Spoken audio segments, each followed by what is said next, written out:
Menteri Kampo Iyeng jong kejela ubak lakmen rembui ulapan pau ya kejing sokumen halor kejing yob yang ya kilai teli kisulai rifle na wa umkra henne ka aplai terek unailar habakran bagi lap thai kubor ubak lakmen rembui ulapan pau ru ya kejing songo ya baro kirang bas nong kiseng samlas nong bat kiseng balang halor kejing don rekat kejong ki hakan kesni bayo se ya kini kilai teli rifle na wa umkra.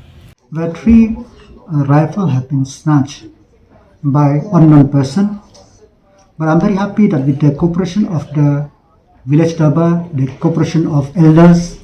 and the cooperation of the NGOs and everybody, that today that arms could be retrieved from that river. So this is a positive step for the government and for the people that we shall continue to work together so that peace and tranquility in the state of Meghalaya.